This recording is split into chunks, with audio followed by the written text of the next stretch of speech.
We're live. Hello, everybody. Oh, It's been so long since we've done a live show. Why are we the same human? We are synced by soul. That's why. So, hello. Yes, everybody. Welcome. You can tell it's been a long time because I don't know how to do this. So, today is a bit of a different live show because we're going to be discussing two books. We're discussing our May book, Anne of Green Gables. Mm-hmm. So exciting. And we're also discussing our June book, The Very Secret Society of Irregular Witches by Sangu Mandana. Yeah, it's literally the end of July. That's fine. That's cool. It's all good, That's fine. Time is an illusion anyways. So. Truly. You know what? You're so right about that. So yeah, we're discussing these two beautiful books. I'm very excited about it. That cover you have of Anne is stunning, by the way. Really? I like it. Yeah, I like it. I bought this edition purely because it's the only edition that I could find that was naked underneath and like had like a dust jacket. So I want to paint it. Pretty. Because this is my annotated copy, and like I want to do the pages as well. And so when I was annotating it, I had to like push in all of my tabs. So they're all just chilling on the inside. Oh, hello. I truly didn't think anybody would join. Hi, Lisa. Hi, Lisa. Lisa, have you read Anne of Green Gables? Because we're discussing Anne first, and then we're going to get into Irregular Witches. We'll just shoot her a message when we're done. We'll be like, hey, yeah. you can come back. So I don't know if she's read Anne. I like that we're both not in our usual setups either. Yeah. Well, this will be my usual setup. Yours is just temporary. Temporary. This will be my setup for the next year. Yeah, so I don't know how long we're going to be live for, but for the first little bit, we're going to be discussing Anne of Green Gables and all of its spoilery goodness. And then we will be switching to The Very Secret Society of Irregular Witches, which I'm so excited to talk about. Yes, I enjoyed both the books. It took me a while to enjoy Anne. I texted Brittany like the first chapter in. I was like, Bessie, I'm not feeling this. She was like, no. But it got a little bit better. Barbie! I saw that last night. Have you not seen Barbie yet, Lisa? I hope you love it. I know you're gonna love it.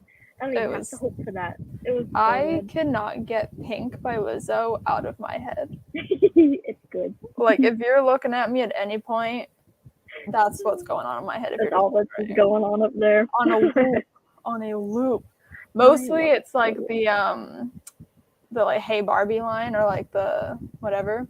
But recently it's been like the very opening lines. And when I was watching the movie, I liked the song, but I also like it didn't clock in my head that it was Lizzo. So I was trying to find the song afterwards, and it took me a while. Yeah. The part that made me know that it was Lizzo was when Barbie fell off the roof, and she's like, "Oh, you okay, girl?" I was like, "It's Lizzo." See, I don't listen to her, so like all I know of her is from like TikTok. But I'm obsessed with this song. Yeah, it's so good. I'm gonna have to add it to my playlist. That's all I've been listening to, and I'm like, I keep saying, "Oh my god, it's stuck in my head. I won't get out of my head." But it's nobody's fault but my own, because every time I go to listen to music, I play that song at least 5 times. Yeah, it's fine. If I like, you know when you're on shuffle and you just keep like skipping past songs because nothing feels like the vibe. Every time I found myself doing that, I just went back to her song. I was like, I'm just gonna listen to it. Love that. Yeah.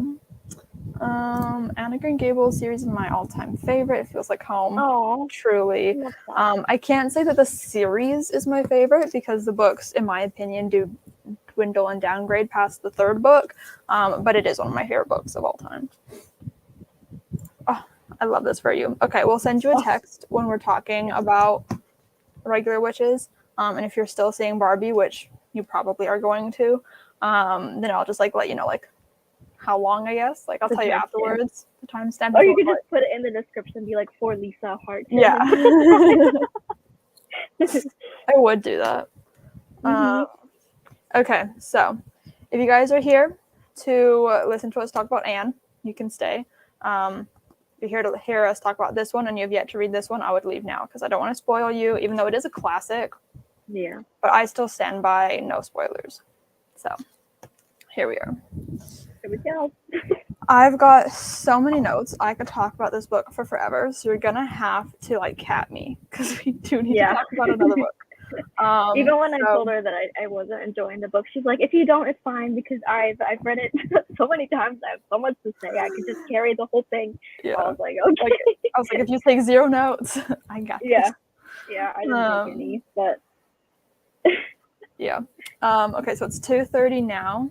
So I say we should try to like keep it to like half hour, 45 minutes if we can.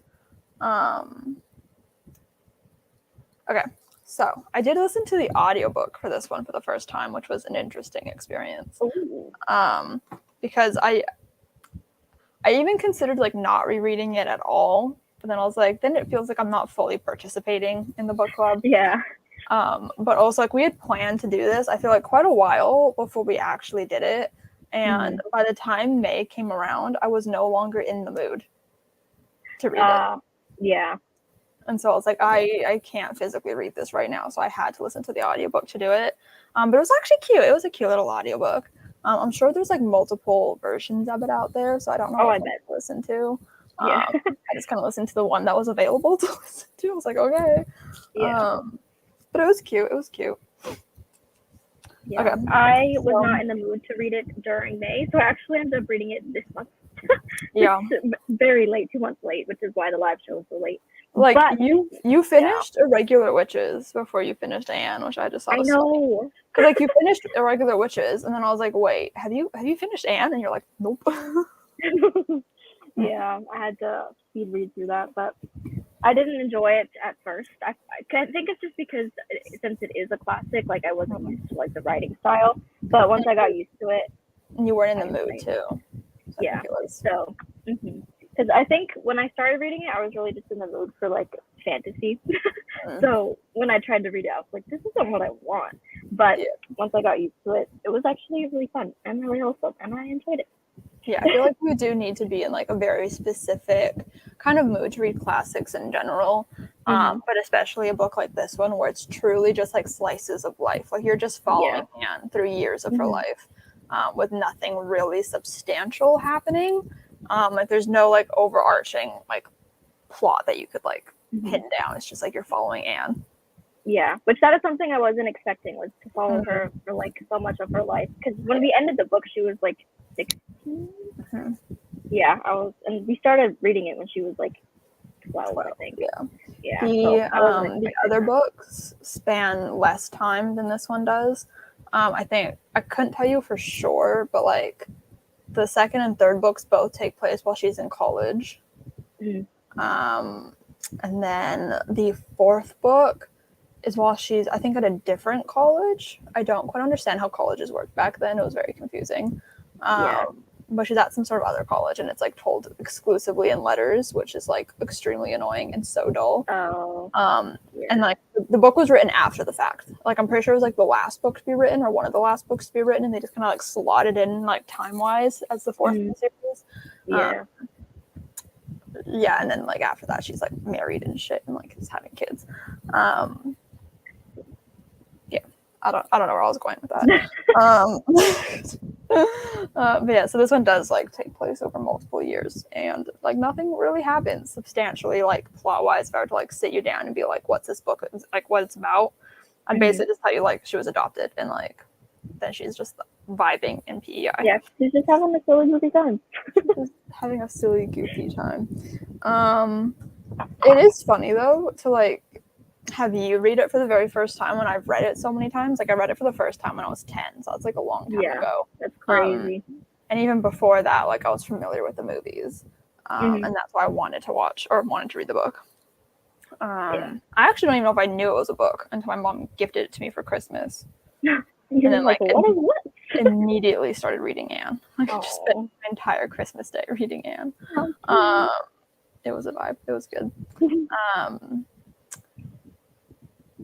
Where was I going with that? I don't know. We're so good at this. I know. Something about how I was reading it for the first time when you read it. It was very interesting because whenever I read it, I'm just like along for the ride. Like I'm just enjoying it. like I'm here for the fun. I also read it really quickly. Like I typically every time I read it in a day. Wow. Because like it's not very long. You were reading it as an ebook, which I feel like maybe it was formatted quite differently. Because you said it felt like it was really big. Yeah. Well, even I think it was the one that I was reading, but like the paragraphs, they're not even like actual paragraphs. Like they're just like chunks. And so it was very jarring. Yeah, she also like when she speaks, she just speaks for a really long time. Like her dialogue. That's what got me too. Yeah, which like I'm used to and I enjoy. Oh my god, there's questions at the end. Oh, my copy. Maybe we'll look at some of those. My copy is 297 pages. This one, but like, it's like a decently like tall. It's not tall, but it's like it's not. I think it's taller than a regular hardcover. I have no fucking clue. It's not a very long book, so I usually read it within a day, or at least like a couple of days. Yeah. And so like the pacing, I never really like pay attention to it. But you, as you were like telling me your thoughts about it, you're like, "Where's Gilbert?" Yeah. That was all I was concerned about the first half of the book. I was like, "Oh my, where's Gilbert at?" Because like, I think I also forget because like I said, when I read the book, I'm just vibing and I'm just like here for the ride. But he shows up way sooner in the movie. The 1985 Macon Follows one. He shows up way sooner. Because I don't think he's at the picnic in this book. When she goes to the school picnic, that's where we're introduced to him in the movie. Oh. Well, he might. No, because he came into school late, right? Yeah. So he comes in a lot sooner in the movie, which I enjoyed because the picnics, like you need to watch this movie, and I wish that it was like on Netflix or something so we could watch it together because it is so good. Maybe I'll make Jeff watch it with me tonight. If you can find it, please do. It is superb. Okay, like I know people love Anne with an E. I hate it. It's not my thing. Yeah, season one's okay, but I still cannot get through season 2. I'll put it on every once in a while if I'm like really, really bored and I have nothing to watch, and if I'm like in an Anne mood, but I want to like watch it on my laptop and like I don't want to watch the movie kind of vibe, because I don't have like a CD drive in my computer, which is not an issue now because I have a TV in my room now with a Blu-ray player, so I can just pop my DVDs in and watch them. Yeah, no more Anne with an E for me. I don't like the changes they made. They did like really weird things. I just plus like the Anne, we're getting so off track, my bad, but like the Anne movies are perfect. I love Megan Follows. I love Jonathan Crombie. Rest in peace, good sir. Anyways, okay, do you want to talk about like characters first? Because that's the first thing I've got on my list. I love Diana. Oh, absolutely. She is my everything. I love her.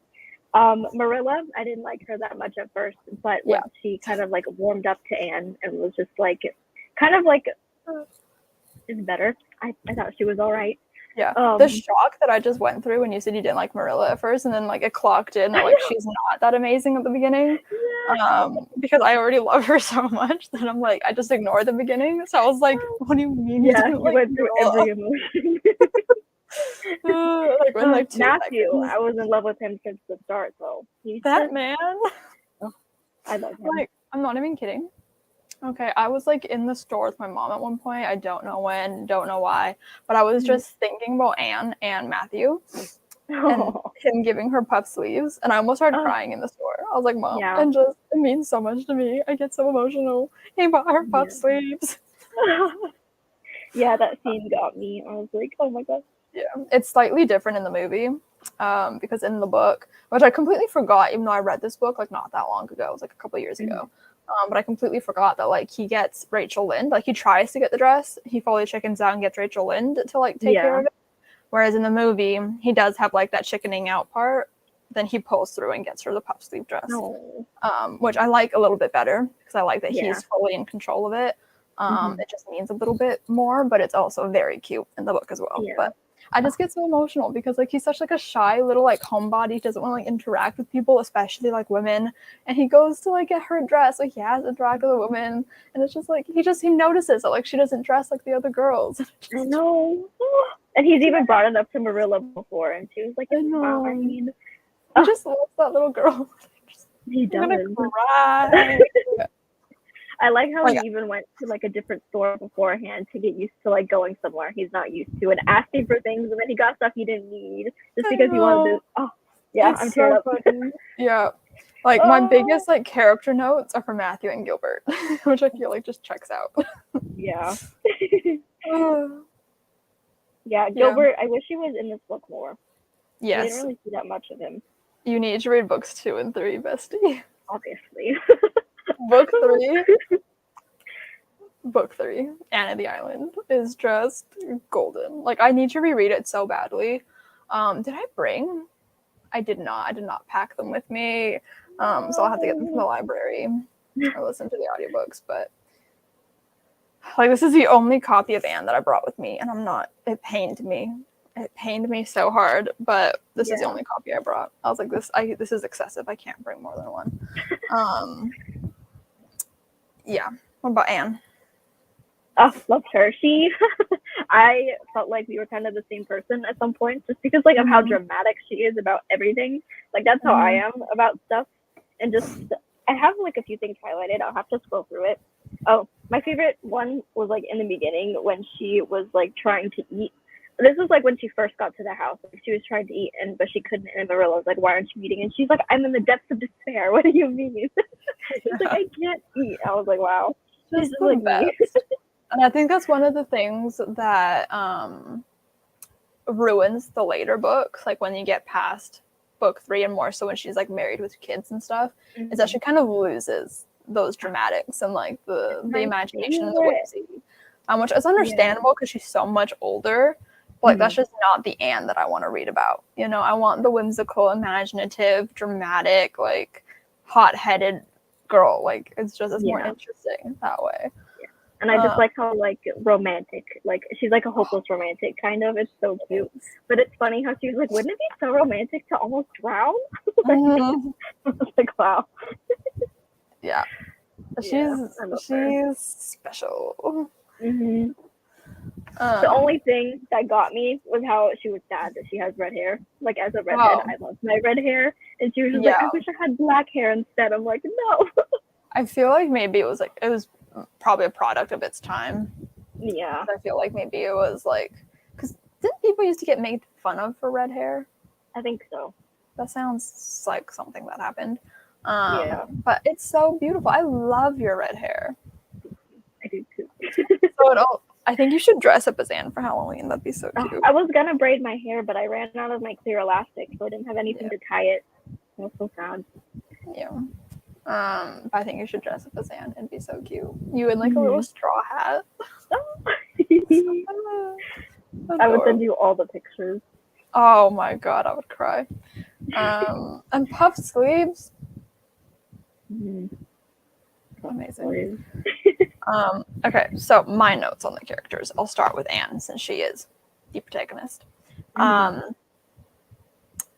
love the way that she views the world. Like she views it with such like a romantic lens, and like she just like loves the world. Like she finds beauty in everything, romanticizes everything. I love how she renames things to sound like more romantic and like you know, like naming Barry's Pond the Lake of Shining Waters. I just think it's so cute. Yeah, that was one of my favorite things. It's just how she like put her own little spin on everything. It's just she made the world her own, and it was so cute. She's like, Barry's Pond is no name for this beautiful like lake. Like, no, it's gotta be shining waters. Yeah, she's like, what were you guys thinking? Naming all these lakes? That's so boring. Yeah. And I love how messy she is. Like, she is a hot mess, that little girl. Just constantly like getting herself into trouble, and like she's just very chaotic, but in the best way possible. And I love her growth as the books go on too. Like she becomes more responsible while still maintaining like that childlike wonder and imagination, and like I just fucking love her. Like Ellen Montgomery really did something with her. Yeah, Matthew, I could cry. I just love him so much. Yeah, R.I.P. Like he is so shy. He is so like socially anxious, my man. Let me call Matthew my man. That felt really weird. The realization after you said it. But he's immediately enamored by Anne. He just loves her from the get-go. He's like, I can't tell her that we didn't want her. Yeah. He's like, best let Marilla do it. So sad. He's totally like good cop, bad cop. He's like, I'm good cop all the way. I cannot tell this little girl. I cannot break her heart. Yeah, he wants her to be happy. He's proud of her. He loves her. He's the sweetest man. Like, when I say I hate men, I don't mean him. Yeah, Matthew's exempt from every men slander. He's never included. He's amazing. He's perfect. I really liked when Anne was talking to Marilla about something about her romance and how she needs to like let go of it. And then he was just like kind of watching from the background, and like after Marilla walked away, like he went in and he was just like, "Don't give it up. Like I know it gets you into trouble sometimes, but like it's worth it." I was like, right. I love how like it was like agreed upon at the beginning when they, agreed to keep her, that the upbringing was going to be left to Marilla and that he wasn't going to intervene. And yet he intervened at every single point because he just loved her so much. Yeah. Yeah. Fine. It's fine. I'm crying. Yeah. My dad found out yesterday that I can cry on demand, and it was very funny. Really? Yeah. I don't remember why, but I was just like, I can cry on demand. And he's just staring at me, and tears are welling in my eyes. And my mom's like, what do you think of to make yourself do that? What sad thing are you thinking of? I'm like, I'm not. I'm just thinking of crying. And it just happens. And just will it to happen. That's so funny. Yeah, I used to be able to cry on demand. I don't know what happened. Yeah, like it's not like dramatic, like full on sobs, but like I can do like a dramatic like rolling of a tear. Yeah, I'm really good at welling up the tears in the eyes. That's my talent. I also Marilla, her growth over the course of the book is just my absolute favorite. Like she warms up to Anne so much. Like she comes like at the very beginning of the book not wanting a girl, being very adamant, saying we don't need a girl. Like what use of a girl is like what use of a girl is to us. That was not English. You know what I mean? Like what use of she is to us. That's still not English. Anyways, you know what I'm saying? Yeah, we get it. And he's like, Matthew was like, she may be of some good to us. No, we may be of some good to her.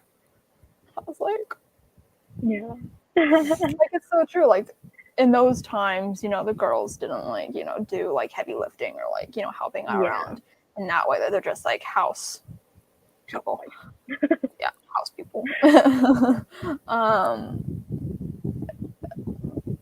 I lost my train of thought. Oh yeah, so like she couldn't help them with what they like originally like wanted a kid for. Also, how weird that you're gonna adopt a child to do work, instead of just hiring somebody. Like they just ended up hiring somebody anyway. That's so weird. But yeah, like they did good to her. Like they gave her a home and they gave her friends, and she met Gilbert. And but then she also like brought so much to their life that they didn't even know that they needed. Like, she was just like their little ray of sunshine that they didn't know they were missing. It was just so good. But the thing about that also makes me sad too is like when Matthew's like sick at the end of the book, and she's just like, I wish I was a boy, so like I could have done all this stuff for you guys. And I was like, wow, it hurt. Do you see me right now? Yeah, your nose is getting red. This is pathetic. It's so sad. And even just like the whole scene that they had like before what happened next was just like so hard. I'm about to have an existential crisis. It's fine. Me all the time. Yeah. All I wrote for Diana is that I just love her friendship with Anne. I love her. She's beautiful. I just love how strong their friendship is too. Like how they are with like their letters and stuff. It kind of reminded me of like me and you a little bit. Like just like how intensely like they cherish each other. It was just so precious. You're my bosom friend. My kindred spirit. Yeah. Actually, Oh, in my notes on Gilbert, I actually did put, it actually shocks me how little he is in the book. Mm-hmm. Yeah. Damn. Yeah, Oh, he's not in it. we didn't even talk about Rachel Lynde. Oh, I liked when Anne went off on her. That was my favorite. Satisfying as hell. That's all that I have to say, I think. That's all I really remember of her. She is hilarious to me. Okay, I adore this woman. She is so ridiculous. Like, at the very beginning, like, we open with Rachel Lynde, right, which is different in the movie as well. We start with Anne in the movie, which I think was the right choice, because it seems weird to be starting with a character that is not the main character. It's just a little weird. And maybe that's why you weren't, like, vibing with it at the beginning as well, because, like, we don't see Anne for a little while. But we do start with Rachel Lynde, right? And she sees Matthew, and she's just like, my whole day is ruined. And I'm like, yes, queen. Like, like she's such a busybody. Like, I need to read the exact quote because it's just so fucking hilarious. Okay,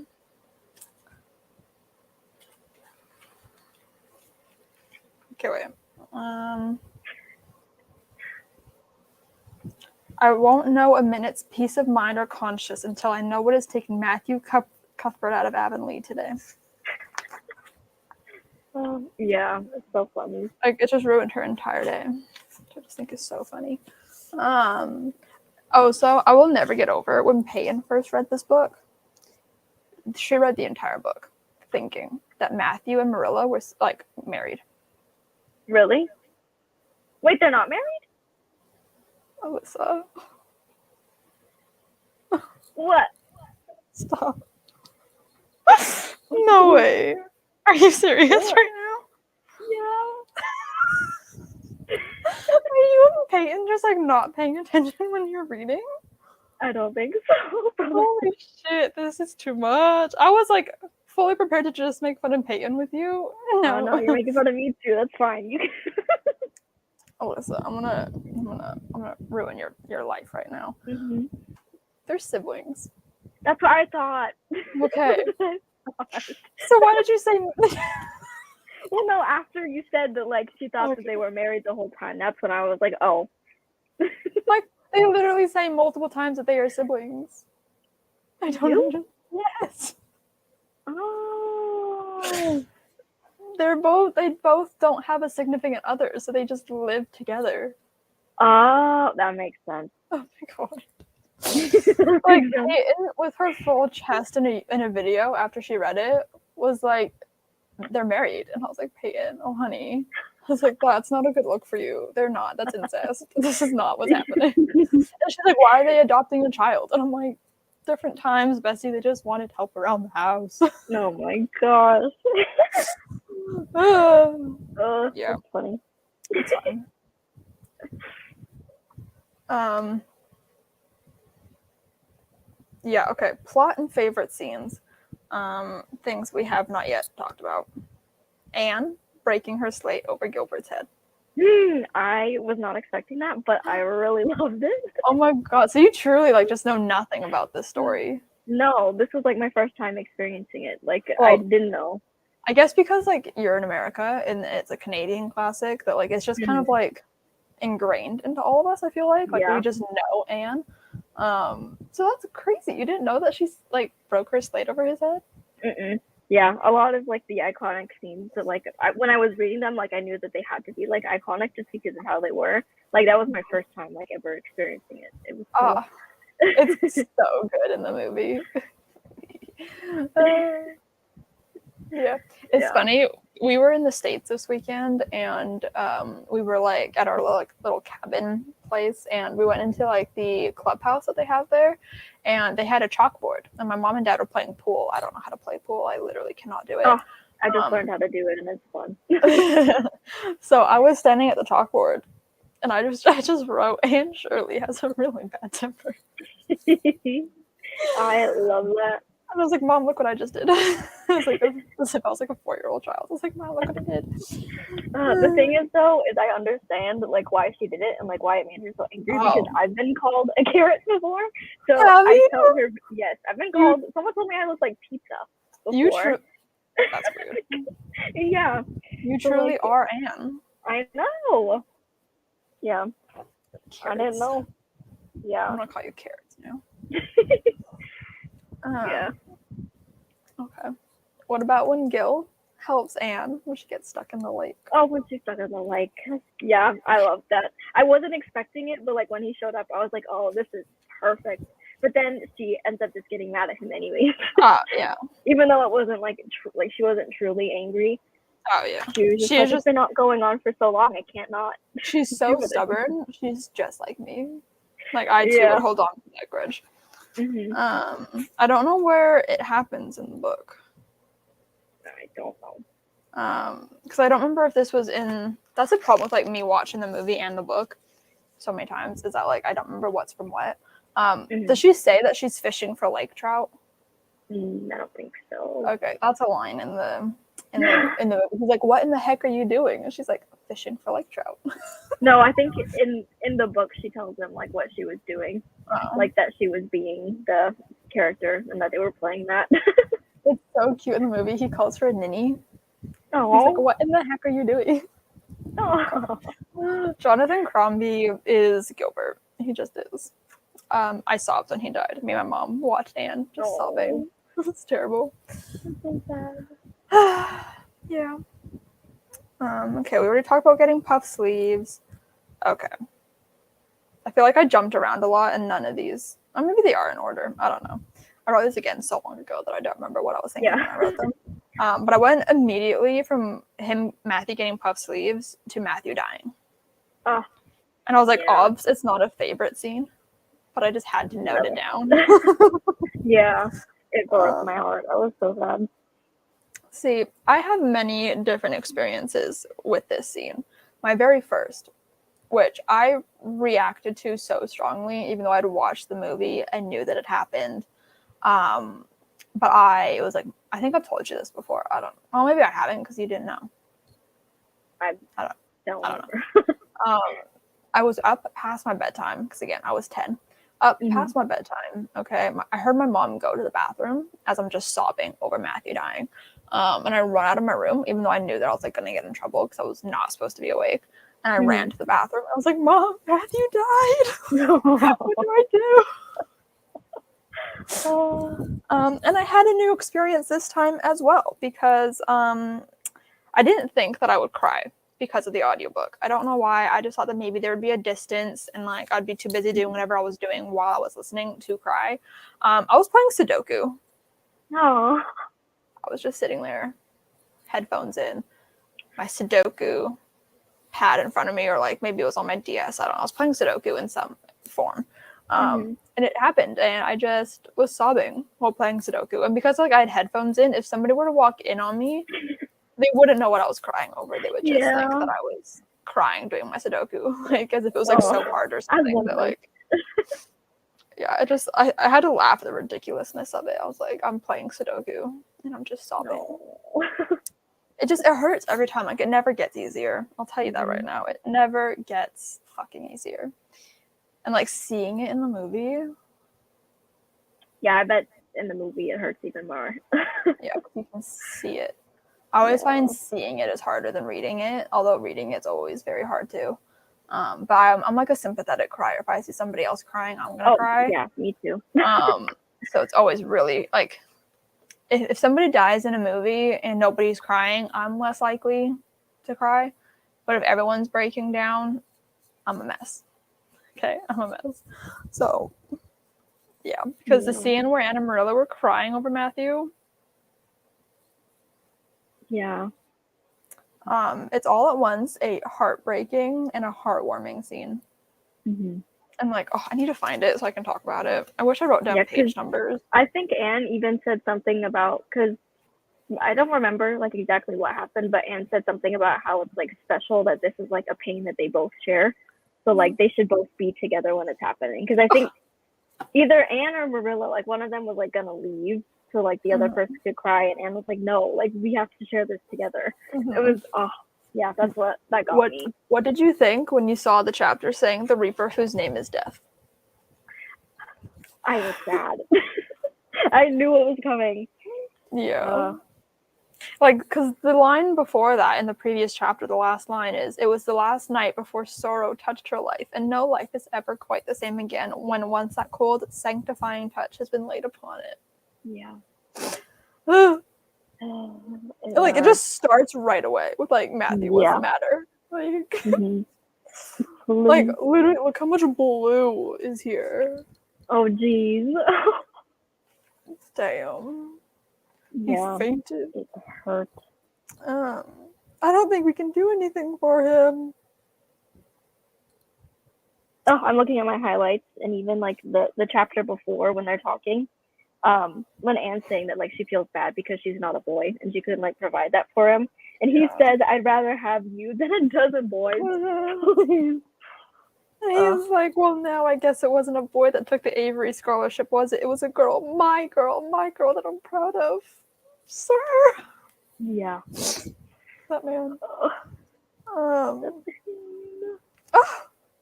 For the first time, shy, quiet Matthew Cuthbert was a person of central importance. The white majesty of death had fallen on him and set him apart as one crowned. Oh my god. And then when she leaves him flowers, she says that I hope he has roses like this in heaven. Yeah. Oh. Oh. Stop. She could see Matthew's face smiling at her as he had smiled when they parted at the gate that last evening. She could hear his voice saying, my girl that I'm proud of." Then the tears came and Anne wept her heart out. Marilla heard her and crept in to comfort her. Oh. Dude, she literally says he's been such a good, kind brother to me, and you still thought he was married? They were married? Like, both of you and Peyton just turned your brains right off. Yeah. Because she literally says, there, don't cry so, dearie. It can't bring him back. It isn't right to cry so. I knew that today, but I couldn't help it then. He'd always been such a good, kind brother to me. Oh. Oh, yeah, this is what Anne says. It's our sorrow, yours and mine. Mm-hmm. Yeah. And then Marilla says, we've got each other, Anne. I don't know what I'd do if you weren't here, if you'd never come. Oh, Anne, I know I've been kind of strict and harsh with you maybe, but you mustn't think I didn't love you as well as Matthew did for all that. Yeah. She's like, I don't want you to think I don't love you. Oh. Yeah. Painful. Yeah, I'm fine. It's emotional. It's never been easy for me to say things out of my heart, but at times like this, it's easier. I love you as dear as if you were my own flesh and blood, and you've been my joy and comfort ever since you came to Green Gables. Mm-hmm. I highlighted that. Oh. Like, fuck me gently with a chainsaw. Just the quotes. Good old Heather's there. Yeah, I'm fine. It's good. It's all good. Fine. Yeah. Okay, do you have anything else you want to say? Because my last few things are just like quotes that I love. Well, just part of that scene too is just like kind of like when it's a little bit past when Matthew passed away. And like she's telling Marilla how she had like a good day, and like she even laughed, and she says that she feels bad because like she doesn't. Yeah, that got me too. Yeah. Like yeah. It just makes me so sad that like he just doesn't exist anymore. Mm-hmm. And like because I know what happens in the rest of the series, and like I feel like it's not a spoiler just because you can just look at the book covers and know. But she gets married. She has like 6 kids or something stupid, and he doesn't get to see her do any of that. He doesn't get to see her get married. Doesn't get to see her kids. Yeah. It's fine. It's fine. You need to read the next 2 books at least. Like, don't read the other ones. It's fine. I'll tell you what happens. Just read the next 2. Because some shit happens. Some shit happens. Wonder if Libby has them. You should definitely check right now. Let's see. Oh my god. I was not expecting to cry while talking about this, but clearly I just feel it to my bones.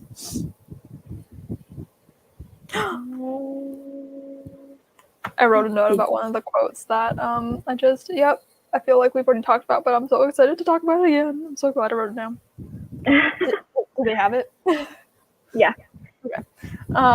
So let's just go through some of my favorite quotes. I have a whole page of just quotes that I jotted down. So the first one. It's been my experience that you can nearly always enjoy things if you make up your mind firmly that you will. Mm-hmm. It's so cute. Like, all her quotes are just adorable. This next one is the one that I wrote a little note for, and we've already touched on it. But kindred spirits are not so scarce as I used to think. It's splendid to find out there are so many of them in the world. Mm-hmm. And then I wrote, Alyssa is my kindred spirit. I'm gonna cry. And then I wrote, the book community is just full of kindred spirits. Yeah. Oh, that's very true. Oh my God. Oh, yeah. This book is just like overall, it's just so wholesome. Like, Joey, it just, like, I think makes Joey you heard want me to like crying. the world. Oh. Jojo. You know, since we've moved here, he's cuddled with me less, and I feel like I've lost my soul. No. Like, he has, like, free access to my bedroom now, and he never comes to cuddle, like, on my lap like he used to. Just no way. Heartbreak. Anyways. Yeah, you're my kindred spirit, my bosom friend, and I love you. Okay. Tomorrow is always fresh with no mistakes in it yet. Yes, it is. There's just so many good quotes in this book. So many. Dear old world, you are very lovely, and I'm glad to be alive in you. Stop. I don't know what lies around the bend, but I'm going to believe the best does. I didn't write it down, but I'm so glad I live in a world where there are Octobers. The Octobers, yeah. I really have that one. In my book, I put a bunch of fall leaves. Oh, I love that. Yeah. Like, she says, it'd be terrible if we just skipped from September to November, wouldn't it? Look at these maple branches. Don't they give you a thrill? Several thrills? I'm going to decorate my room with them.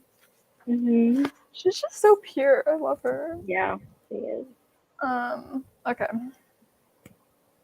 I talked about this earlier, and I just realized I have the exact quote written down, so thank you to pass me. We could hardly be expected to keep her. I should say not. What good would she be to us? We might be some good to her, said Matthew suddenly and unexpectedly. Yeah. Oh. He's yeah. Yeah, I love this book so much, and I'm so glad that you ended up enjoying it. Because I just knew that you were going to love it. It was just like in my bones and my gut. I was like, this is a book that she's going to love. Like, if she is going to love a classic, it is going to be this one. So I was really banking on the fact that you were just like reading it at a bad time, and it was going to come around, and it did. Because I know you very well. I'm so happy that it did. Yeah, you do.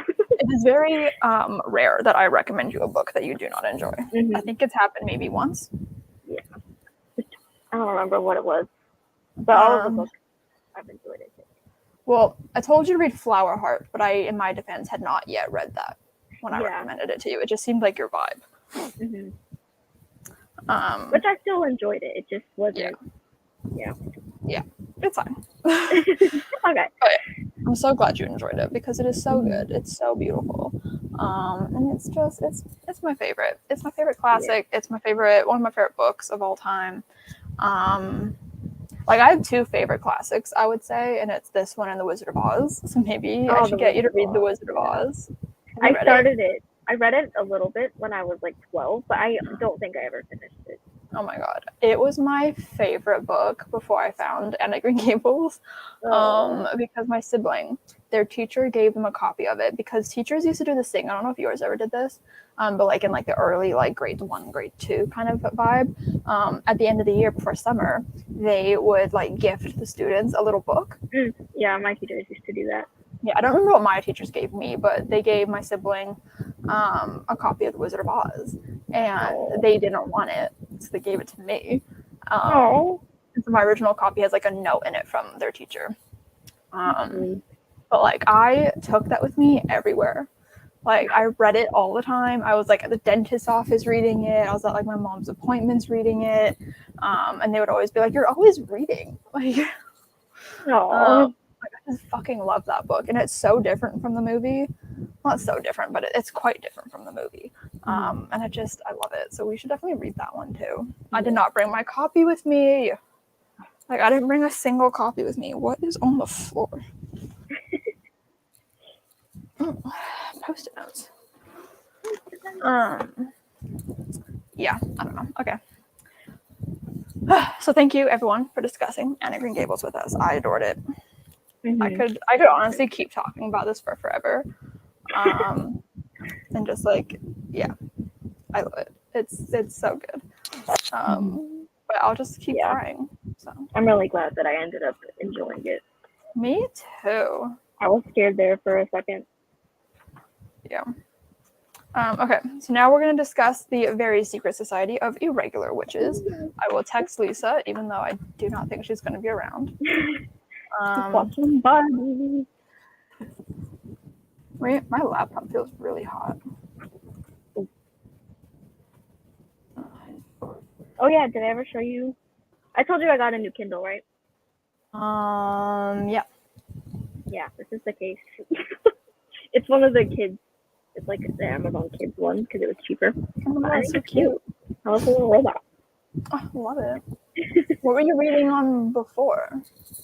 My old Kindle. It was a Kindle Fire, but this one's just like the Paperwhite. I haven't charged it in a week, and it still has more than 50%. Like it's at 64. See, part of me sometimes would like a Kindle or like some sort of thing like that. But then the other part of me is like, if I buy books on there, then I'd be mad because I'm gonna want it physically. So it'd be a waste of my money. People say that like they get the Kindle to like help them save money and like space, but they end up like still buying physical copies instead. Like they just have both. I think my ideal thing would be to get like a tablet or something and just use like library apps on it and read ebooks that way. Because I tried doing it on my phone once. I read A Christmas Carol and it was torture. So like that might be the only thing I would do, and then I could use a tablet for other things. But yeah, I'm not quite there yet. I much prefer just holding a physical book. Even though it can be inconvenient bringing like 5 books on vacation or something. Which I have done. I brought like 1 million books on like a road trip once, and it was ridiculous. Okay. This book. I took lots of notes. They started out really good, and then they got really bad, where it was just like page numbers and like random reactions. Because originally I was like writing down full quotes and shit because I didn't know if I would still have my copy by the time that we were doing this. And honestly, I don't know when this is due. Hopefully it is automatically renewed. Yeah, I know it was due July 9th and then I renewed it, but I don't remember. It might have been to August something.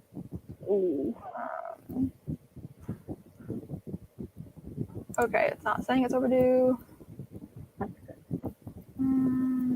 3 days remaining. Perfect. Perfect timing. Perfect. So I was writing like full quotes down just in case I didn't have access to it, and then I was like, fuck this, I'm just gonna write the things. Yeah, so what are your overall thoughts on this book? Overall, I really enjoyed it. I think I don't remember the rating that I gave it. Let me check Goodreads real quick. Yeah, I know. I gave it I gave it 4 stars. It was just very wholesome, and I liked the kids. They were cute. Oh, so cute. Yeah, they were goofy. I liked the vibes and like the magic and how it was like kind of a romance, but not like it wasn't like too much at the forefront. Yeah, I thought it was cute. I feel like this is like my genre. You know, like the romance meets like witchiness meets like, you know, just like a little bit of fantastical stuff. Like that's my sweet spot. I feel like for fantasy these days, it's like pretty much all my brain can handle. Like the X Hexes and, you know, those kinds of books. Yeah, like this is it's so good. And there's a sequel coming out for this. Did you know that? No. Yeah, I found out like before I read it, and I remember I sent the tweet to Lisa and she was like, oh my God. But it's probably did. Oh my God, who's it about? Oh my God, I don't remember. Oh my God, going with my conversation with Lisa to find it. Oh my god, oh my god. I was so excited about it. Okay. It's called A Witch's Guide to Magical Innkeeping. The cover is fucking stunning. Let me share my screen so I can just show you.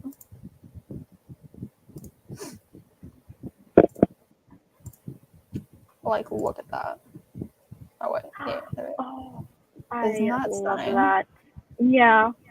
Oh, so beautiful. A powerful witch who lost her magic. There's a talking fox, a magical inn, an icy historian. This looks so cute.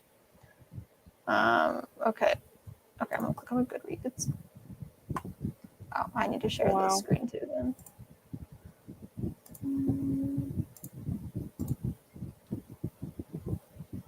Goodreads, please. Okay. Oh wait, I don't know if we met this character. Sarah Swan was once one of the most powerful witches in Britain. Then she resurrected her great aunt Jasmine from the very recently dead, lost most of her magic, befriended a semi-villainous talking fox, and was exiled from her magical guild. Now she, slightly reluctantly and a bit grumpily, helps Aunt Jasmine run an inn in Lancashire, where she deals with her quirky guests' shenanigans, tries to keep the talking fox in check, and longs for the magical future she lost. When she learns about an old spell book that could hold the secret to restoring her power, she finds herself turning to Luke Larson, a gorgeous and icy historian who might be the only person who can help her unlock the book's mysteries. The fact that he also happens to be her one-night stand from years ago is totally irrelevant. Running an inn, reclaiming lost magic, and trying not to fall in love is a lot for anyone. But Sarah is about to discover that she doesn't have to do it alone, and that the weird, wonderful family she's made might be the best magic of all. So it's like another found family book. Yeah, I love found family. I'm so excited. Wow. It might have been like one of the witches that was like mentioned that was like in the society, maybe. Maybe. I have no idea. Yeah. Lisa has just left for Barbie, so she's gonna watch the playback. Oh, nice. So yeah. Oh my god. It's so uncomfortable here because like my desk chair does not fit into the desk. So like I can't get as close to the desk as I want to. It's fine. Yeah. So I don't have any like organized notes. So it's all a hodgepodge. It is what it is. So my very first note is how I love the whole vibe and the connection of the found family at Nowhere House. And I can't wait to see Mika become a bigger part of it. I was very excited. Because I love a good found family trope. Yeah. And there was already such like a beautiful established family in that house. And I was like, I can't wait to see what kind of part she's gonna hold in it and like how she's gonna fit in with them. I was just very excited to see where that was gonna pan out. Yeah. And it panned out beautifully. Like she fit in really did. so well. Like she'd been there all along. It was beautiful. Yeah. And I like how like all the characters like are different. Like they like just like bring something new. And like they're all like very distinct in like their personalities and like how they are. But like they somehow all like connect well with each other. I'm forgetting their names. I know Ian is one. Oh, and Ken. Yeah. I'm just Ken. And then I think Lucy. Yes. I know Terracotta is one of the kids. Terracotta. Rosetta. Oh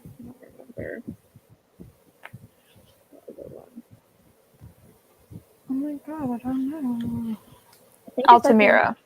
I was gonna say an S or way off. Yeah, I loved Ian and Ken. They were adorable.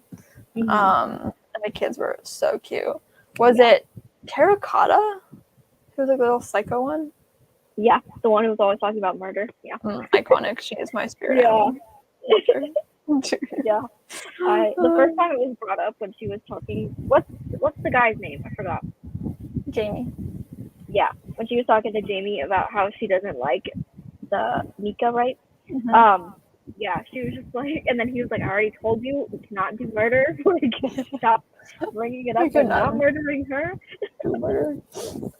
She was my favorite, and like she was just doing it to protect her little family. And like she ended up warming up to Mika, and it was so cute. Like when Mika almost died for like protecting her, she was like, "Okay, my bad. You're kind of cool." She's like, "You know what? Maybe I'm not gonna murder you." Yeah, maybe that's something I don't want. Maybe you're kind of cool. Yeah. To piggyback off of that one, I wrote, there are a few things I love more than a man who is good with children. Seeing Jamie love the girls so fiercely and wanting to protect them is so sweet and pure, and I'm simply obsessed. Yeah. And the way he's a librarian too just makes it even better. Absolutely. 100%. Just added that. Yeah. Like he just wanted to protect them, and he loved them so much as if they were like his own children, and it was very sweet. It was very cute.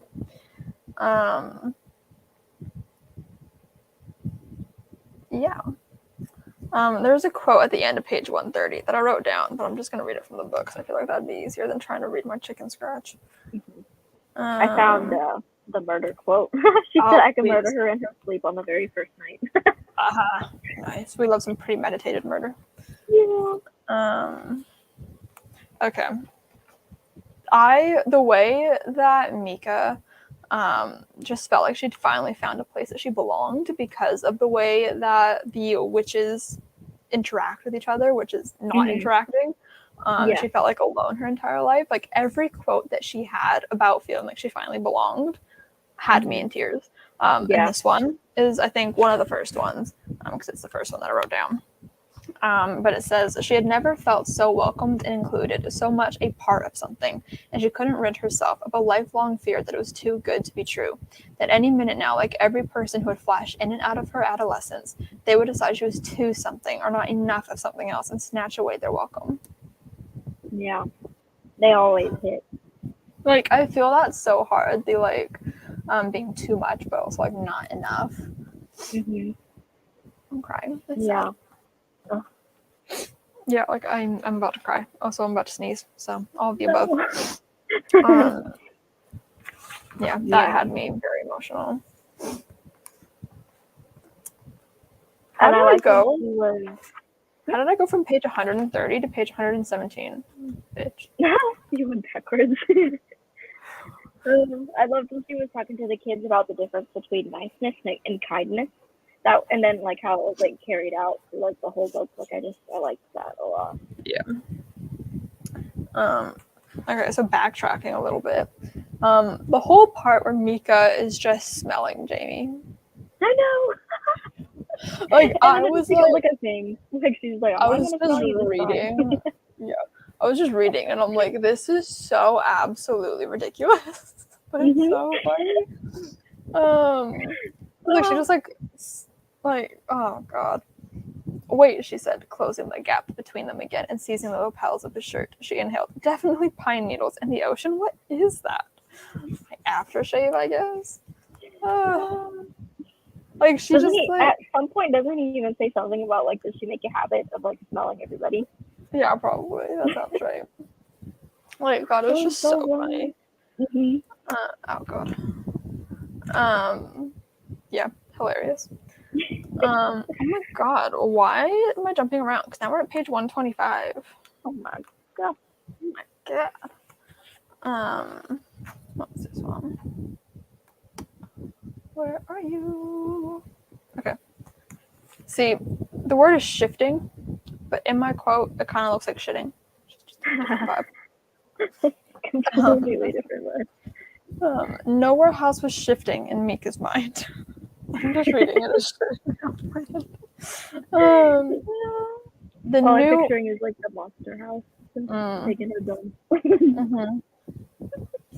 The new Nowhere house was messier than the first, a place made up of fractured pieces that somehow had come together to make something whole and wonderful. I love it.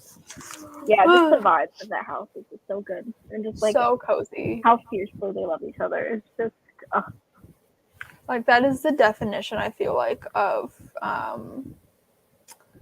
like a house is not a home. It's like the people that you're with or whatever. Yeah. So like it's not Nowhere house that makes it feel like a home. It's the people that occupied it, and I just think that's so beautiful. I love it so much. Yeah, I could cry. I could cry. I have not been crying this entire time. I'm just when in Michelle's feels. recovering from the lightning, and she's telling Jamie to remove the sun from the sky. He's like, anything for you. I just fucking love them. It was so good. Okay. A gentle rhythm indeed, but it was more than that. It was peace, the kind Mika was beginning to see she had never known. She hadn't understood how exhausting and heartbreaking it had been to hide such a big part of herself all these years, to reshape and contort herself into something more acceptable. She hadn't realized just how heavy her mask had been until she discovered what it was to live without it. To be at Nowhere House was to put herself in very real peril, so why then did she feel safer than she ever had before? Yeah. It's too much. Mm-hmm. Like, because literally her whole life she's just been deprived of like being around people who are like her and who have magic, but now that she finally has it, she's like, oh, well, this is kind of nice. Yeah, and just like human connection in general. And also like just the fact that the human connection that she did have was with like her nannies or whatever. Yeah. But then like once they learned too much or saw too much, their memories were wiped and they didn't remember her at all. They forgot her completely. And because it's just sad because like she knows them, but obviously they don't know her anymore, and it's hard. Like it just it's so sad. Yeah, she's had a lonely life. I just feel like the writing in this book, like it was very good. I like wanted to say more, but like I was trying to keep the yawn in. Yeah, the writing was so good because there were just so many quotes. Like most of my notes are about different like quotes and things that I really connected with, and just like made me like put the book down for a second. Yeah, I was like, holy shit. Yeah, it was so good. Yeah, so I feel like the writing really, like the characters, the found family, the cozy vibes, and the writing is what like really like solidified this book. And I feel like if any one of those things were missing, this just wouldn't have hit the same. Yeah, everything was like it worked well together. Absolutely. Oh my god, the late night drinking moments between Mika and Jamie. Amazing. Yeah. Like I love that like first like moment when characters realize that they are starting to like each other, and it's kind of like an oh shit moment. Like maybe I don't dislike you. Maybe you're not who I thought you were. Maybe there's something else here. Yeah. It's so cute. Because like Jamie was very reserved about Mika to begin with because he was so concerned for the kids, and he was so scared of bringing somebody else into the house. And obviously they're keeping a secret that they haven't told her, and so it's just like a lot of factors came into play where he was very reserved, like Rosetta. Not Rosetta, Terracotta. Like Terracotta, but not murdering. Yeah, like not with the murderous tendencies. He was just hesitant and reserved about her. So this moment where they're like just like spending their nights together, drinking and like just like being in each other's presence. Yeah. Oh, it's so good. Which that made me so sad too when like he revealed like what they were keeping. She was just like, so was all this like fake? Like, was it? Oh, there is nothing I love more. And I feel like this is why I love the fake dating trope so much. Is that moment of like, was all of this fake? Like, how much of this was real? Like, how do I know how to like? What's the word I'm looking for? Differentiate. Yeah, like how do I figure out what was real and what was not, and like how will I ever know? Kind of vibe. Obviously, this is not fake dating, but like just those the same kind of vibes where it's like I don't know what was real. Like if you've been lying to me this entire time, was any of it real? Which is something that I'm going to be playing around with in my adult rom-com, which I need to talk to you about later. But I just that stuff it hits. And then, oh my god, when she goes into hibernation after protecting Terracotta, which I just love that they called it hibernation. Yeah. Hilarious to me. Like, the magic in this book was so fun, first of all. Like, it's just so fun. I really liked it. But seeing how worried Jamie was over Mika, like, that was, like, I feel like one of our first real moments of seeing how much he cared for her and where he, like, showed how much he cared for her. Yeah. Because he was just so worried that she was dead and that, like, she wasn't going to be okay. And like, she wasn't even conscious either. Like, he was just doing it because he was worried, like, not because, like, Did he get mad at Terracotta, or am I making that up? I think he did, but he still like addressed it in a way like, yeah. Because I think he was also mad at himself too, because he realized like the kind of example that he was setting. Yeah. Mm-hmm. But I think he mentioned that before it happened. Yeah, I don't know. Because he told her that she needs to give Mika a chance, just because like he's reserved doesn't mean that she needs to like not like her, because she's there to help. Mm-hmm. But I also love that like while he was mad at Terracotta, he was like still asking if she was like okay, and like you know, yeah, what can I do? Terracotta's uncertain voice asked from the doorway behind him. You've done enough, came to mind. Jamie didn't yet trust himself to answer her without saying something he knew he'd later regret. So he clenched his jaw and kept his attention squarely on the reassuring flutter of a pulse at the base of Mika's throat. Yeah, see, I like how he was like aware, like he didn't say anything that was gonna hurt her feelings or like kind of be like out of pocket. Like he knew. What a good man. I also feel like he knew that Terracotta was gonna be beating herself up enough over it that he didn't need to add to that. But I love this part where it says, this shouldn't have shaken him so badly. Ian was the one who panicked, flew into theatrical furies, and lost his head. Jamie got irritated, but not much else. And he always kept his head screwed on straight. What the fuck was wrong with him? Love, my good sir. Love. That is what is wrong with you. And then I said all of page 164. Yes. Remove the sun from the sky. It's that page. Yeah. Yeah, like, okay. What is this evil, she croaked. Why have I been engulfed in the fires of 1,000 infernos? I believe some call it the sun. Take it away. I want nothing to do with it. There's irony for you. The nerve. Mika was dying, and he had the audacity to be amused. It's so good. Yeah, and then, Jamie, the sun, remove it from the sky at once. Anything for you, love. Like, there's also nothing I love more than when a love interest calls the main character love. Whether it's in like an ironic like way, or if it's like they truly are saying like love. I believe it all started with Aaron Warner from Shatter Me. Truly. Well, like the second he said love, I was like, oh, I'm a goner. Like this is everything. Like, kind of nice. But I love when he says, especially when you ask so sweetly, but I'm afraid the removal of the sun is beyond even my powers. Pulling the curtain shut will have to do. And then, oh my god, he put his hands against her eyes to block all the light out. And she said, oh my god, don't stop. And he's like, I will stop if you keep making sex noises. And then I'm so excited for the other book. Right? This line got me. The only reason you think these are sex noises is because you haven't yet had sex with me. Yet? Fucking yet?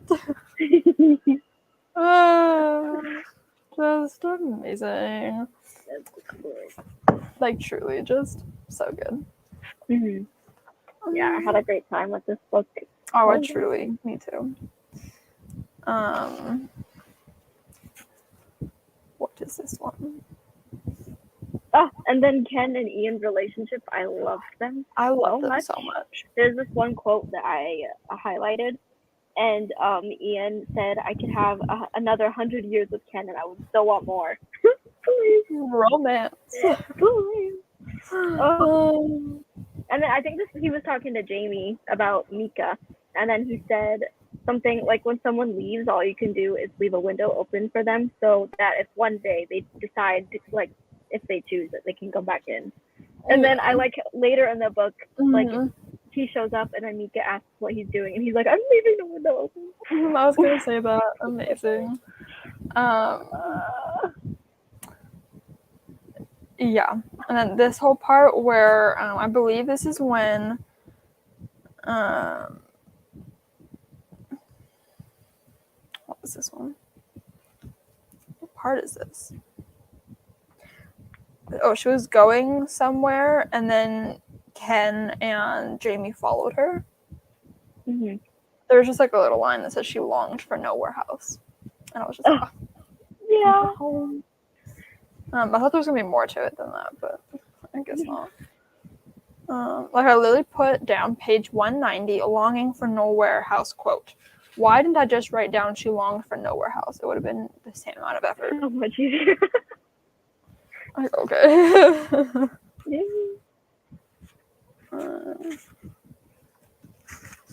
Page 232. What is this?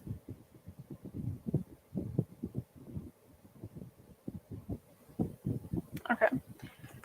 I'm just going to be like basically reading you this entire page. Story time with Brittany. Okay. Yay. What if it's trying to tell you the rules aren't working? What if it's saying the same thing to other witches? Maybe it wasn't just a coincidence that you bumped into Hilda back there. I know there are real risks to witches gathering together, but if you ask me, it seems like magic, the force that binds you all together, doesn't want you to be alone.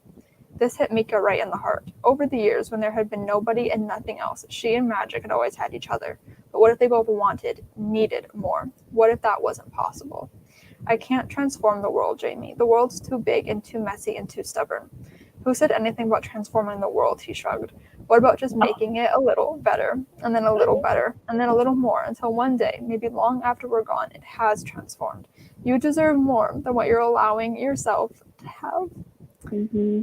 She wrapped her arms around herself, a flimsy bit of protection from the weight of her feelings. I'm afraid. Of what? Of the heartbreak when I fail, she said simply. Of rejection, of wanting too much, of discovering again and again that I'm unlovable. All those nannies came and went, and not one of them loved me. And thanks to Primrose, not one of them remembers me either. People are usually like the sea, a constant, unerasable part of something bigger, but I'm more like a single wave that washes over the shore, ebbs away, and doesn't leave a trace behind. Mika looked away. I'm afraid I'll never leave a mark on anybody. It was quiet for so long that Mika wished she could take the too reckless, too honest words back. But then she heard him, rough and uneven, and so quiet she almost missed it. It's a little late for that, I'm afraid. I have tears in my eyes. Me too. I was trying not to choke up. Oh my gosh. Yeah, this is just a very special book. It's so good. Like, I feel like I'm loving it more as we're talking about it. Yeah. And I need to own my own copy, and now I'm mad that I didn't use my birthday money to buy it, but that's fine. I want my own copy. Maybe I'll ask for it for Christmas. I don't know where this falls in the book, but they're talking about home, and then I think it's Jamie who was talking to somebody about it, but he said home is worth finding even if it takes a while. It was very cute. I feel like this whole book really had the themes of like finding your home and finding where you belong, and I just love books like that. It's so sweet, and I feel like it's so like I don't know. I really related to Mika and all of her feelings and like everything that she says. Like the last quote that I just read, like I felt that to my bones. Yeah, but just like feeling unimportant and like that you're just not gonna be loved or like it's cute. So page 236, my only note, first kiss. Like I don't even remember what it was, but not the one hand tangled in her hair. Yep. They were wild, ravenous, untethered. She tasted like sea salt and sugar, and lightning, too, if lightning had a taste. The cold wind, the past and the future, the terrible secrets he had been guarding, none of it mattered. Christ, he was drowning, and he didn't ever want to come back to the surface. She was pressed so hard against him that he could feel her heart racing right beside his. So good. I refuse to have sex in the woods, she said, startling a laugh out of him. Even I'm not magical enough to keep dirt out of places dirt should never be. He felt something like, how do you do that? Do what? Make me laugh. I work very hard at it. Yeah. Well, as it happens, I wasn't assuming we would have sex. You should assume that, she said firmly. You should absolutely, definitely assume that. And then, again, nothing gets me, like when a character says, come here. Like, okay, sir, whatever you want. What was I just watching? I was watching 27 Dresses the other day, and I love that movie. But, like, she does, like, this huge, like, love declaration at the end. And he doesn't say anything. He just says, get over here. Like, James Marsden, if you tell me to come over there, I will come over there. Yeah. Anyways, beautifulness. Oh my god, the plot twist.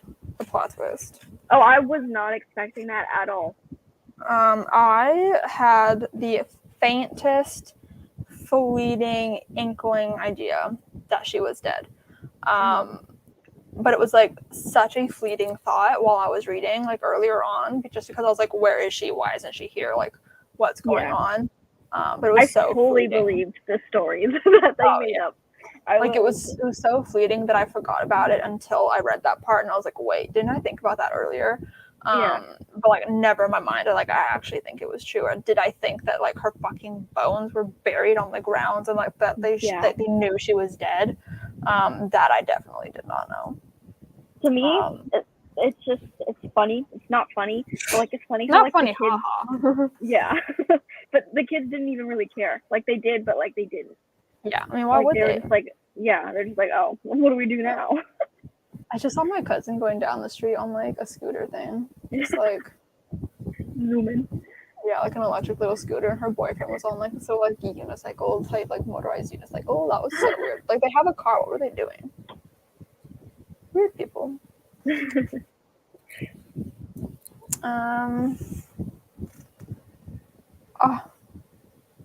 I love that when she asks, "Why did you keep lying to me?" Jamie's eyes were stormy with guilt and regret, and it took him a moment to say it, because we couldn't trust you not to tell the other witches. There it was. She had put herself at risk by coming here. She had put her whole soul into teaching 3 wonderful children how to use their power, and she had let every person in this house into her heart, and still they hadn't trusted her. Nothing she'd done had been enough. She hadn't been enough. I just love that they buried her fucking bones. That was amazing. That's so funny. I'm so morbid like that I was like, this is amazing. And like later on, I don't know if I wrote a note about this, but later on, when the kids fucking dug up the bones and like animated them, thinking that would be a good solution. Yeah, I loved it. They are so unserious. I loved it so much. And then they just had the guy just trapped in the shed. Oh yeah, they just fucking locked him in there. All of page 263 has tears in my eyes. Why? Oh. Okay, wait. Oh, yeah, this is when she's leaving the warehouse. Oh, yeah, that part too.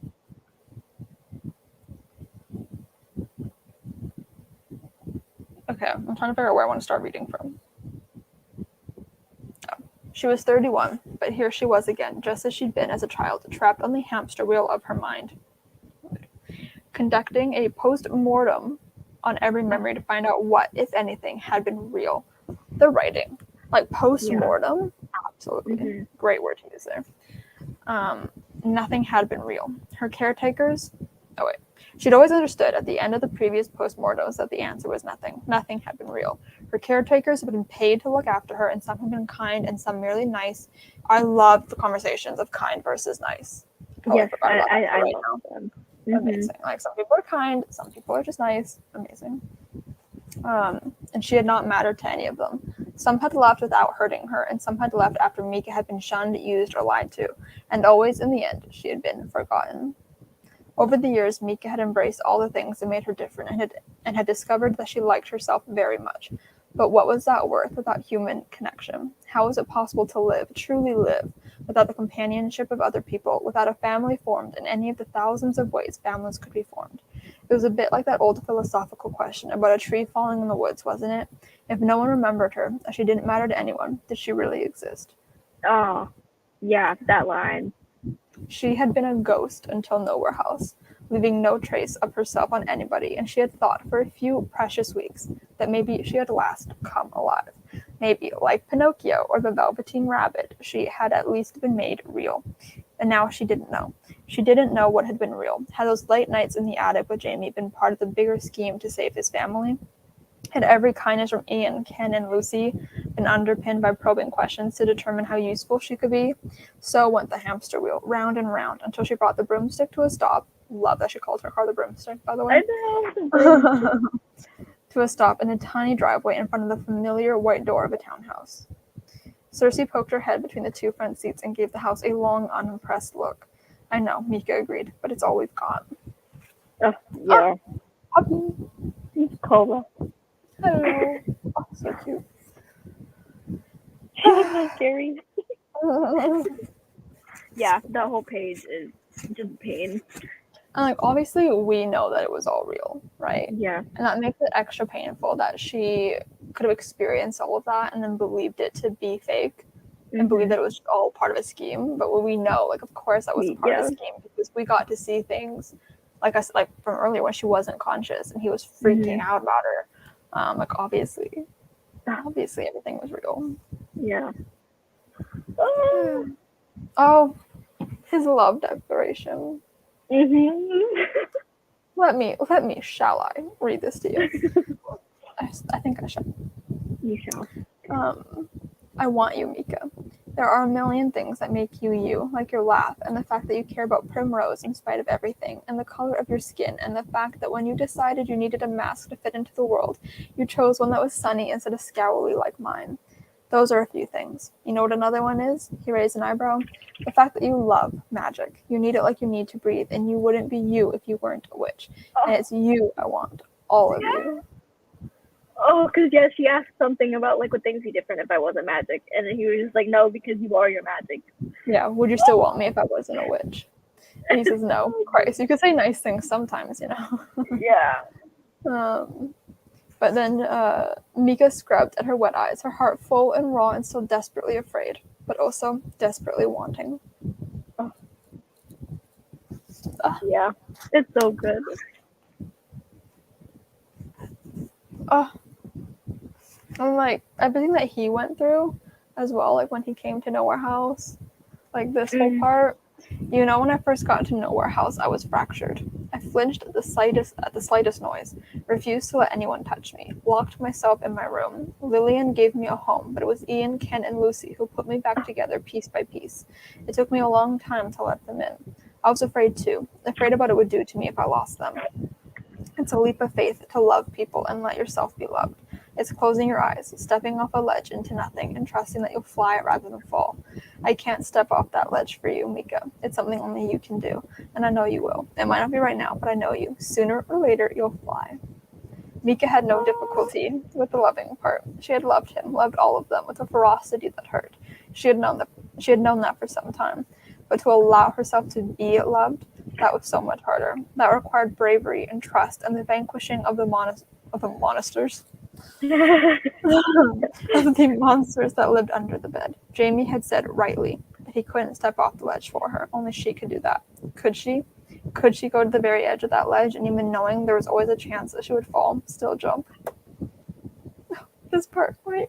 What if I can't? Mika asked out loud, her voice little more than a whisper. Then I'll take anything you can give me. But just so you know, you can have all of me if you want it.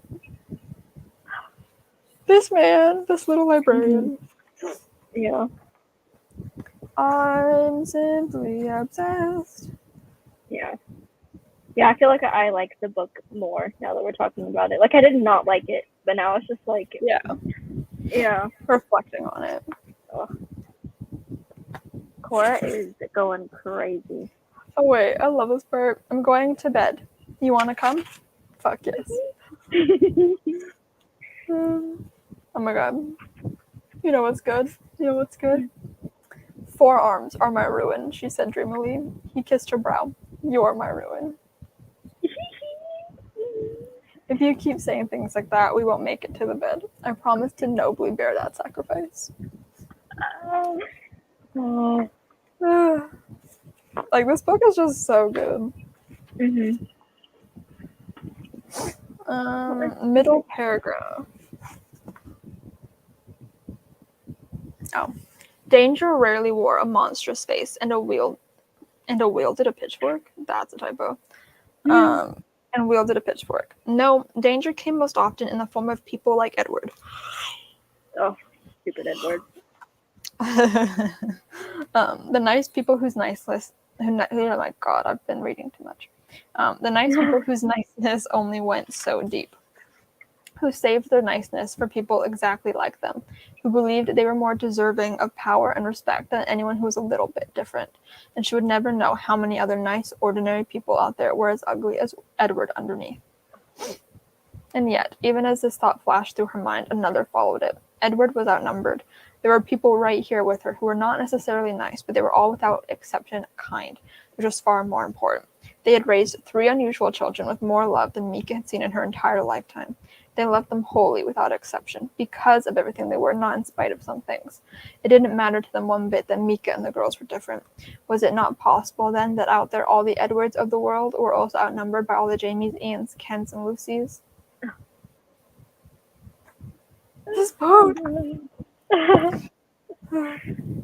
Oh my god. I totally forgot about this. Primrose is Lillian's Oh yeah, Primrose sister. is Lillian's sister. That one I really did not see coming. When Me it was revealed, either. I was like, wait a second. I lost my mind. That I shook me. lost it. Yeah. I think I audibly gasped too. I probably did too, yeah. Page 309, all I wrote was, OMG, I'm crying real tears. Why? As opposed to fake tears.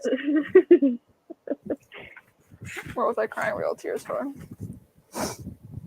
Why not fake tears?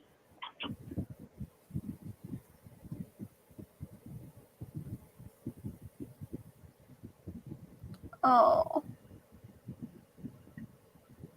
Okay. Primrose prepared to set off. She allowed the girls to give her a hug, then turned back to Mika. What about you? Should I expect you to use the house in York?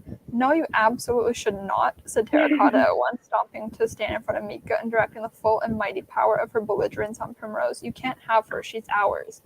What? The character development of Terracotta. Yeah. Obsessed. She went from literally wanting to murder her to being like, nah, she's ours.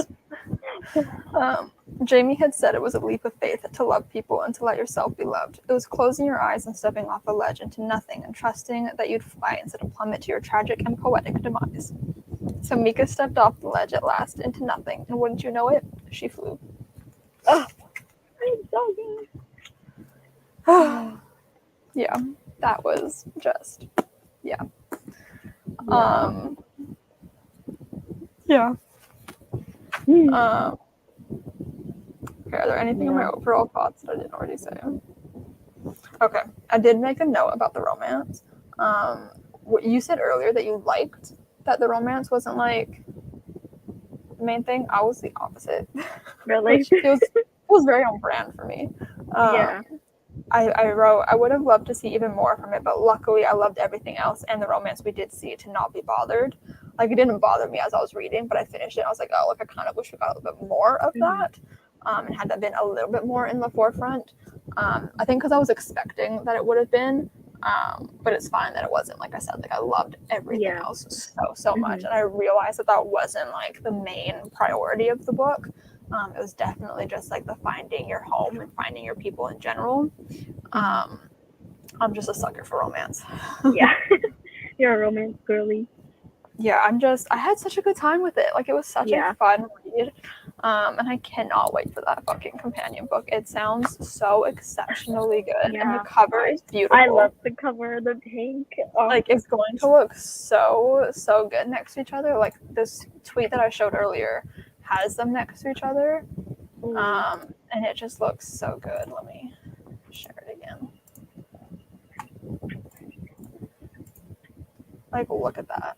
Like, I think I might even like the second cover more than the first. There's something about that minty teal color with pink. It just works so well. The little fox at the bottom. Like, I don't know. Talks. I also just love the inn's like architecture is so cute. It's like a little storybook house. I love it. Yeah. This book, I knew that I was gonna like it. Lisa loves it, so that was always like a good thing. I just remember when she was first talking about it, she could never get the title right in her vlogs. I know.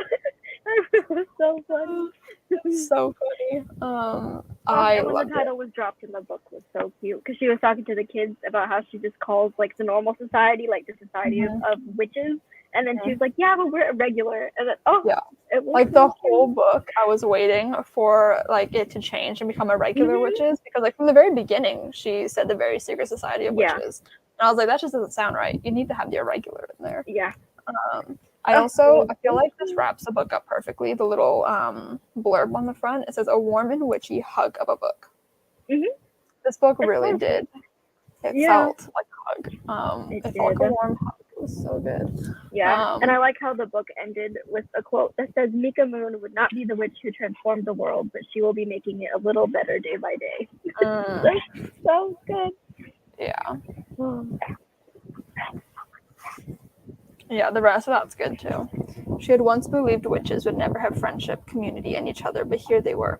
She had once believed she would never have a family, but here they were too. She who had once believed she would never leave a mark on anybody knew now that the marks she'd left were unerasable, as much a part of forever as the sea. And really, who could ask for more than that? And then also the acknowledgements. I'm such an acknowledgement reader. I love them so much. Did you read the acknowledgements? I think I did. I don't remember. The opening paragraph. It's always as much as I hated the pandemic, it's always my favorite thing when someone mentions it in their acknowledgements, being like, I wrote this during the pandemic. I really needed a story like this. Like, that always gets me. And that's no different. So it says, when I started writing this book, we were 8 months into the pandemic, and all I wanted to work on was a warm, cozy, romantic story about magic and family. A story that was above all things about love and human connection. I love it so much. Yeah. Amazing. Damn. Why are books so expensive? This is 20. Cora. Wow. Cora's also mad about the price of books, because I was going to say this book is $23. It's just insane. Like, I doubt it's on sale online either. No, I cannot buy it. I should not buy it. But sometimes when I read books from libraries, I get like separation anxiety from them when I return them. Like, I do too. I do too. I'm like, what do you mean I can't look at this anymore? Like, oh my god, when I borrowed the it's not on sale. When I borrowed the Lockwood & Co. books from Lorena and from the library, I was so sad to give them back. I was like, what do you mean I can't stare at these covers anymore? Like, this is my comfort. What do you mean? Where are these going? Yeah. And then, oh my god, I was at Lorena's house the other day for my little Anne and Green Gables birthday picnic, and I was getting her copy of Anne off of her bookshelves while she was doing something else, and I saw the Lockwood & Co. books, and I was like, oh, my friends, hello. Like, hey guys, miss you. Yeah. Amazing. I feel like we read 2 very, very amazing books. We did. And I'm very happy about it. I feel like I need to make the official announcement on the Twitter, but I feel like we should talk about the other books at the moment that we're reading. So you are not participating in this month's, which is One of Us is Lying by Kieran M. McManus. You wanted to take a little bit of a break, which I'm very sad about, but it's fine. Yeah. We're dearly missed. But Peyton is standing in your place. So yeah, One of Us is Lying. I just started it yesterday. Peyton has yet to start it.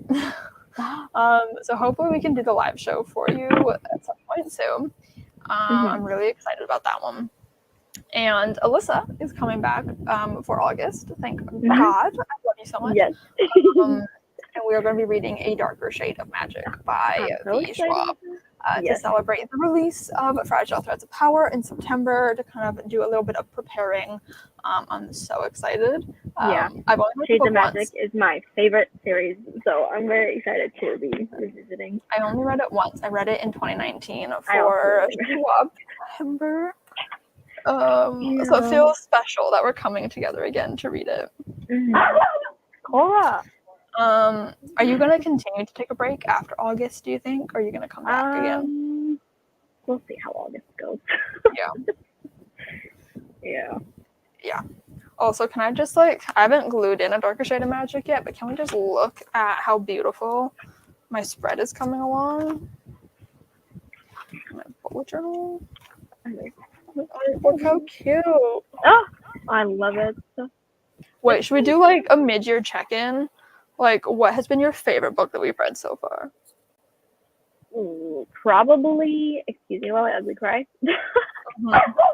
Like I'm gonna base this off of ones that I hadn't read prior, because I had read Talk Flirty to Me, Blood Like Fate, and Anne of Green Gables before. So I'm going off of like these ones. Excuse me while I ugly cry. That's my favorite. We really started the year off strong with that one. Yeah. The live show for that one was amazing. We were so passionate about it. It's so good. I'm just so excited to see like what books we have coming in the next few months. Yeah, I'm excited. Yeah. I'm like, oh my god, okay, I have the cover here for Dark Shade of Magic. Let's see what it's gonna look like. Oh my god, oh, it's upside down. Oh my bad. Like, that's gonna look so cute. Look at it. Oh, wow. You know what? No, I'm gonna go it in right now while we're here. If I can.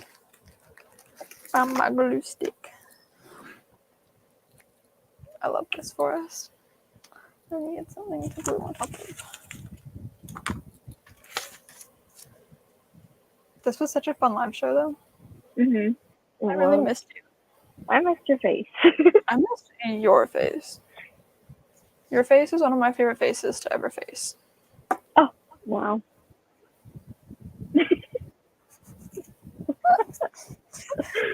I like how we're comparing ourselves to Diana and Anne, but they had such poetic ways to say they love each other. Like, your face is my ever face to ever face. We're the modern day Diana and Anne. No, that's real poetry right there. Yeah. Okay, wait, what color should I do the little spine? Because I did red for one of us is lying, so I don't really want to do the same. Should I do gray? Yeah. Because I feel like black is boring. No, black. I mean, not like gray is super exciting, but gray is a little something. A little something. Where is my gray? Did I take it? Oh, no, it's right there. Right in front of my goddamn face. I mean, there's no gray on the cover, but oh well. There's a gray London. Oh my god. Is this losing ink? Normally it's a lot darker than this. I'm not complaining, it's kind of nice, but I think it's lost its ink. That is so weird. Normally it's like a million times darker than that. I'm just gonna go over it a couple of times. Wow, that is so weird. Okay, does that look bad? No. Oh my god, my sticker on the front of my bullet journal is like peeling. Like, it looks gross. No. It's just well loved. Yeah. Okay, well, I had so much fun doing this live show. Hopefully we can be more on track for the rest of the year. I doubt it, but hopefully. Yeah, we say that every live show. That's fine. We've been going through it. It's been a tough year. It has. But thank you so much for joining this live show. I hope you guys enjoyed it. Make sure to read One of Us is Lying, which is our July book, and then make sure to join in with us next month for A Darker Shade of Magic, which will be so much fun. Yeah, and we will see you guys next time. Bye. What kind of a wave was that?